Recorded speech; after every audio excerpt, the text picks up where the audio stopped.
Nous bénissons le Seigneur pour ce puissant message. L'échelle de Jacob, comment les puissants tombent.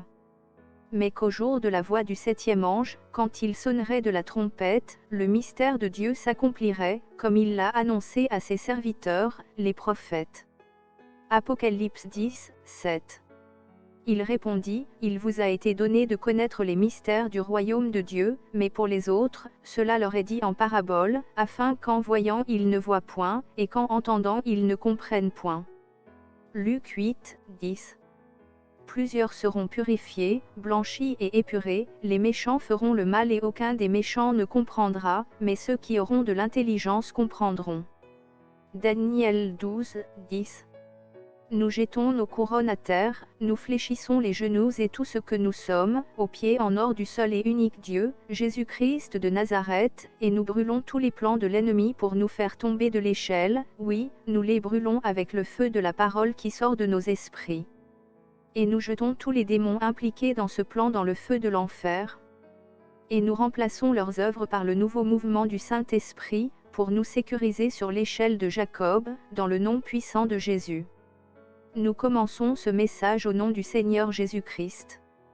Avant de poser le pied pour commencer à gravir l'échelle de Jacob, la sagesse exige que nous apprenions, comprenions et nous équipions de la connaissance sur comment ne pas tomber. Comment Satan et ses démons arrêtent et emprisonnant chaque croyant qui tombe de l'échelle, et aussi, comment sortir de leur prison spirituelle, si jamais vous tombez et que vous êtes enfermés. Aujourd'hui, nous allons nous concentrer sur la manière de ne pas tomber. Considérons et commençons par la vie d'une âme qui n'est pas sauvée, après avoir entendu, accepté et reçu l'Évangile, et après qu'il ait percé son cœur et l'ait fait saigner, ce dernier court vers le Seigneur, se repent et confesse ses péchés, et demande le pardon. Et après avoir reçu les deux baptêmes bibliques, appelés le baptême d'eau et le baptême du Saint-Esprit, il reçoit également ce qui suit, un nouvel esprit, appelé le vase vivant du Père, qui est créé avec le feu du Père, une âme nouvelle, appelée le vase vivant du Fils, qui est créé avec le sang du Fils, un corps nouveau, appelé le temple du Saint-Esprit, qui est créé avec l'eau vive du Saint-Esprit. C'est ainsi que cette âme devient un homme nouveau, une nouvelle création. Si donc quelqu'un naît en Christ, il est une nouvelle création, les choses anciennes sont passées. Voici, toutes choses sont devenues nouvelles. 2 Corinthiens 5, 17. Dieu soit loué, ce nouvel homme n'est pas emmené directement au ciel, juste après être devenu une nouvelle création. Et voici pourquoi. Il doit étudier la parole, apprendre, être formé, passer et réussir des examens appelés épreuves et tentations, avant d'être emmené au ciel pour de bon. En bref, il reçoit une nouvelle énergie divine appelée la grâce, et aussi un nouveau temps appelé la miséricorde, et il lui est ordonné d'affronter, de surmonter et de vaincre le péché même que, sa nature ancienne et non régénérée, n'avait pas réussi à vaincre et à surmonter. S'il surmonte, et qu'il triomphe, domine et règne sur le péché, c'est alors qu'il devient digne d'entrer au ciel et de régner avec Christ.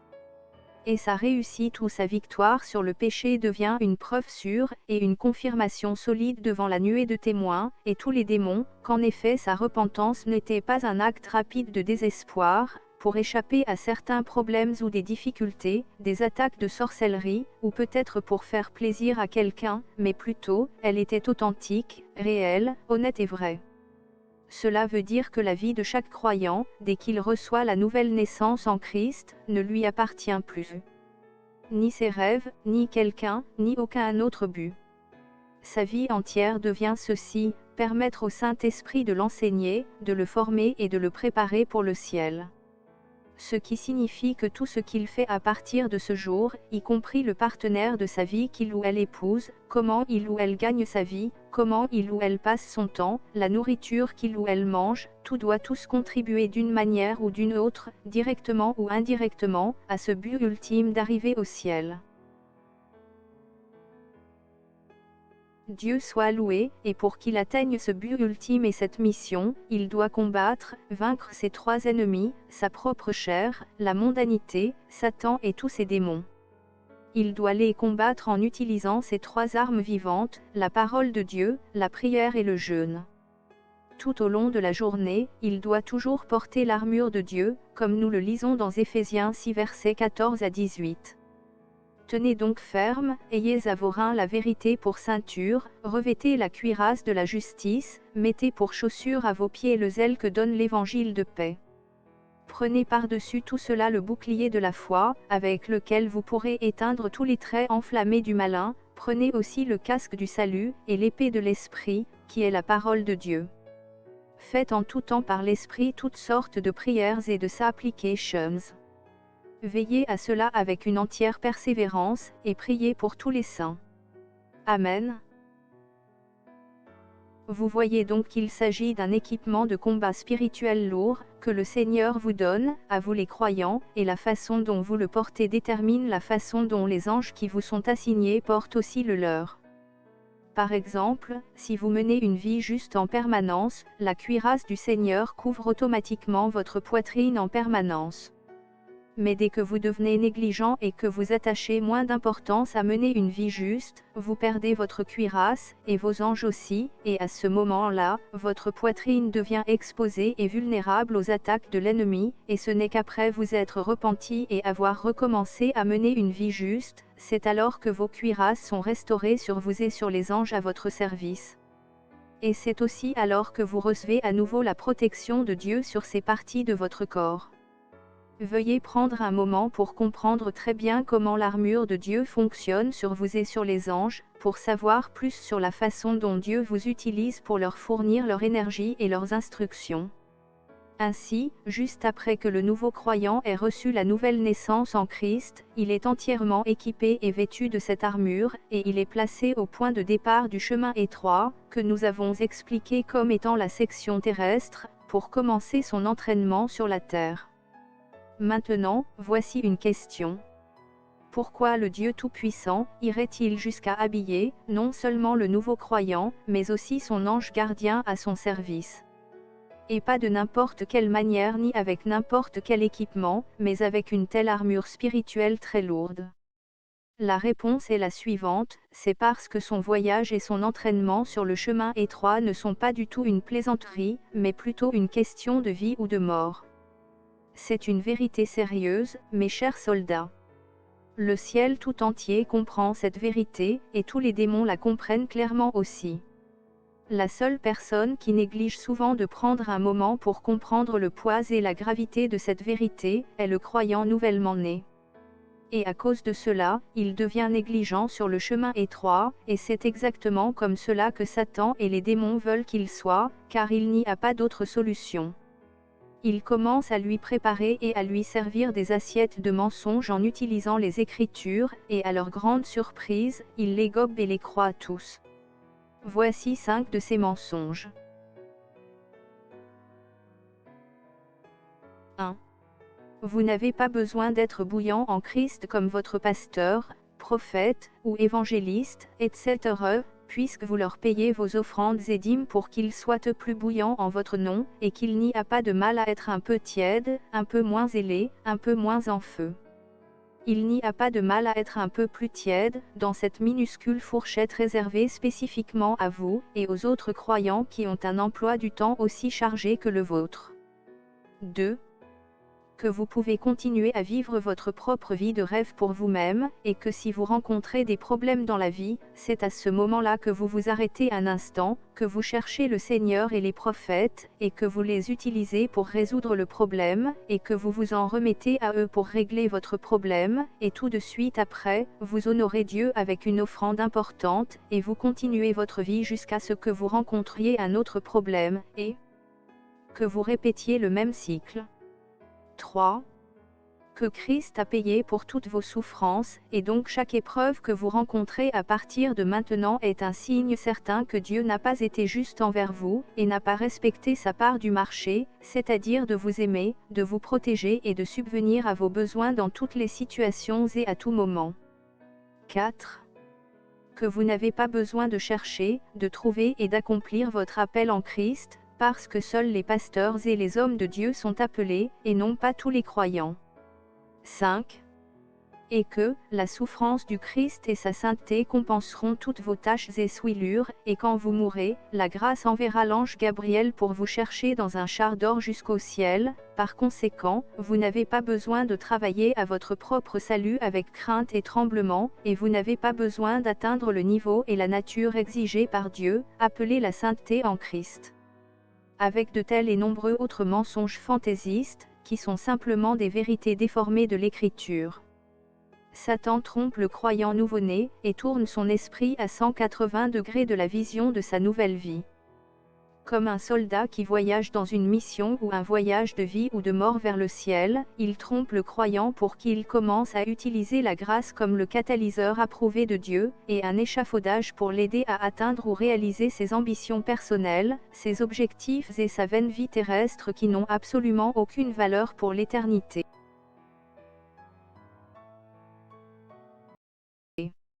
Et au fur et à mesure que le temps passe, et avec son pasteur et ses prophètes qui le couvrent de bonnes prophéties, d'onction d'huile, de directions et d'assurances, il devient de plus en plus négligent, et continue à vivre comme un chrétien civilisé, naviguant sur un vol illusoire de l'adage, une fois sauvé égale pour toujours sauvé et en route vers le ciel.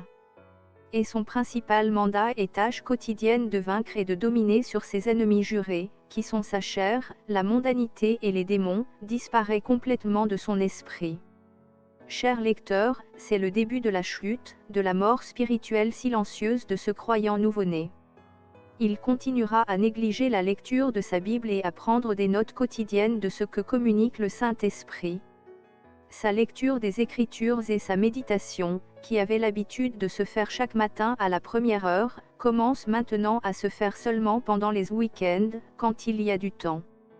Et pendant tout ce temps, le Saint-Esprit ne l'abandonne absolument pas, au contraire, il reste assis et l'attend et est à son chevet chaque matin, prêt à lui apporter une nouvelle parole pour le nourrir, mais le croyant occupé, continue à lui marcher dessus, ajoutant encore plus de chagrin à la personne la plus affligée et la plus piétinée de toute la terre, le Saint-Esprit de Dieu. Et puisque c'est la parole qui active et accélère la prière, sa vie de prière commence à diminuer, et puisque c'est la prière qui active et accélère le jeûne, l'instruction de jeûner devient une option, avant de s'éteindre complètement, sinon, cela devient laborieux, ou inutile, ou quelque chose qui mérite d'être considéré à l'avenir lorsque des problèmes surgissent. Avec sa santé spirituelle dans un état dangereusement mauvaise, les démons l'ont maintenant dans le bon coin, exactement là où ils voulaient qu'il soit, et même qu'ils le veulent pour tous les croyants. Leur chef donne alors le signal, et le démon en chef, responsable du péché même qui avait dominé ce croyant avant sa glorieuse nouvelle naissance, reçoit le feu vert pour lui rendre une nouvelle visite, et pour le tenter. Là encore, la mission de ce démon est de prouver à la nuée de témoins, si la repentance du croyant était un acte temporel de désespoir pour échapper au feu de l'enfer, ou si c'était vraiment une véritable haine du péché, et un véritable amour pour le Christ et aussi un véritable amour pour la sainteté. Et c'est pourquoi juste avant la tentation, le souvenir du feu de l'enfer est enlevé ou retiré de l'esprit du croyant, afin qu'il n'interfère pas avec le test et n'affecte pas la crédibilité des résultats, et il est rétabli après. Ainsi, ce diable prépare le croyant, l'attire et le conduit comme un bœuf va à l'abattoir.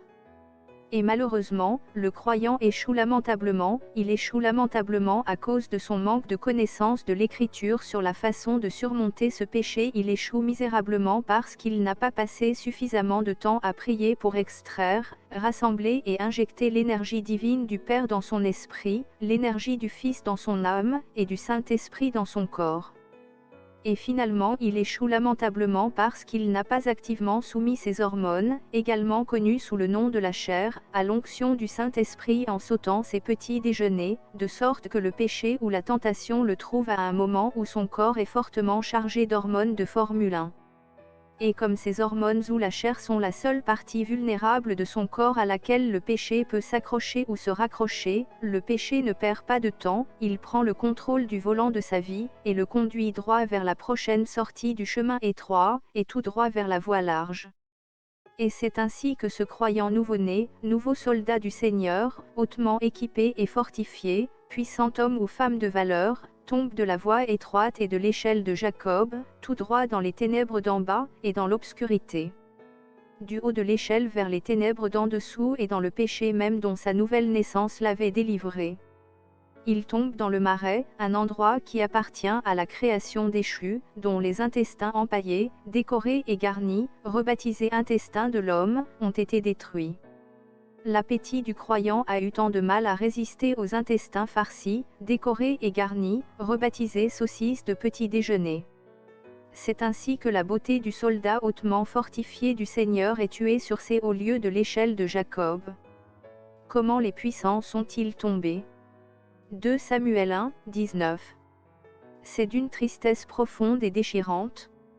Une chute tragique qui aurait pu être évitée, seulement s'il avait suivi les instructions simples et fondamentales du Seigneur, de lire la Bible et de passer du temps avec le Saint-Esprit, mais malheureusement, le croyant de cet âge se donne de vaines excuses pour ne pas le faire, ou le faire quand ça l'arrange. Il donnerait des excuses telles que « je dois amener mon véhicule à l'atelier de mécanique tôt le matin, pour éviter la file d'attente, afin qu'il n'échoue pas au test sur la route. Peut-être aussi je dois aller au magasin tôt, afin d'obtenir le meilleur poisson fumé pour épicer ma soupe, pour mes beaux-parents et mériter leur bonne note. » Eh bien, votre véhicule passera avec succès tous les tests routiers, et votre soupe obtiendra un A+, sur les autoroutes de la digestion de vos beaux-parents, et cela vous vaudra toutes les notes. Mais qu'en est-il de la chose la plus précieuse au monde, votre âme que vous avez négligé de préparer pour la journée? Tout cela à cause d'un véhicule ou d'une soupe périssable.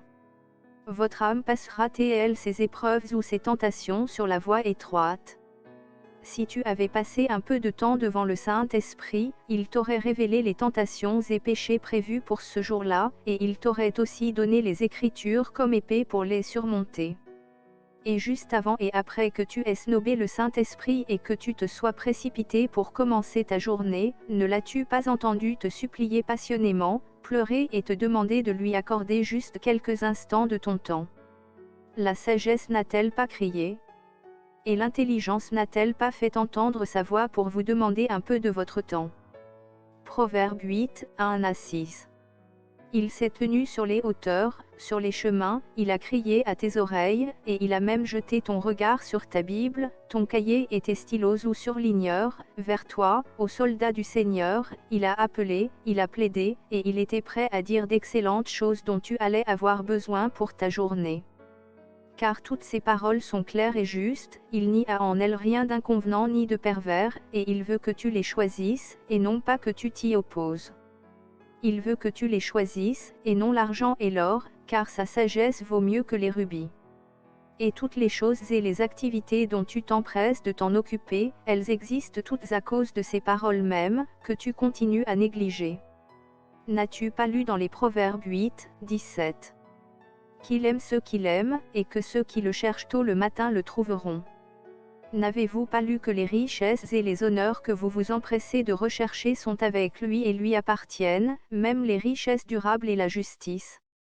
Son fruit matinal ne vaut-il pas mieux que l'argent que vous vous empressez d'aller chercher? Et tous ceux qui le mettent à la première place ne leur fait-il pas hériter de biens et de trésors? Les clés de toute la création et de toutes ses bénédictions ne sont-elles pas à l'intérieur de ce que vous méprisez et à qui vous tournez le dos? Maintenant, écoutez la voix du Saint-Esprit, aux disciples et soldats sur le chemin étroit. Car bienheureux ceux qui gardent ses voies, bienheureux l'homme qui l'écoute tous les matins à la première heure, qui le regarde et l'attend tous les jours. Car celui qui me trouve la vie et obtient la faveur du Seigneur, mais celui qui pêche contre moi fait du tort à son âme. Tous ceux qui me haïssent aiment la mort. Proverbe 8, 35 à 36. Et ce dernier passage devrait suffire à expliquer pourquoi le croyant reçoit plus de problèmes semblables ou identiques à ceux qui l'utilisent comme excuse pour sauter sa lecture matinale de la Bible, et son temps d'attente et de prise de notes dans la présence du Saint-Esprit. Puissions-nous tous nous repentir de ce grave péché qui est devenu si acceptable et normalisé dans les églises, et nous ne serons plus répertoriés comme ayant été nous-mêmes nos propres ennemis. Amen. Maintenant, après que l'insouciance du nouveau croyant l'ait conduit à trouver sa mort spirituelle, suite à sa chute tragique de l'échelle, voici la partie la plus triste de tout cela.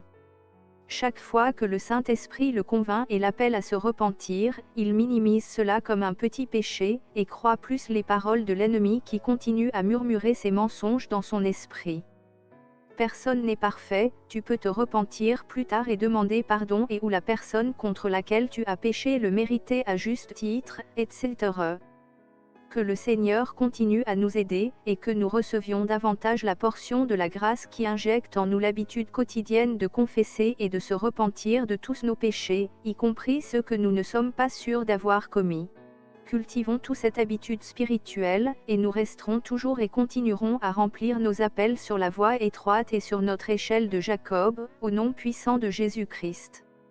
Or, à celui qui peut vous préserver de toute chute et vous faire paraître devant sa gloire irrépréhensible et dans l'allégresse, à Dieu seul, notre Sauveur, par Jésus-Christ notre Seigneur, soit gloire, majesté, force et puissance, dès avant tous les temps, et maintenant, et dans tous les siècles.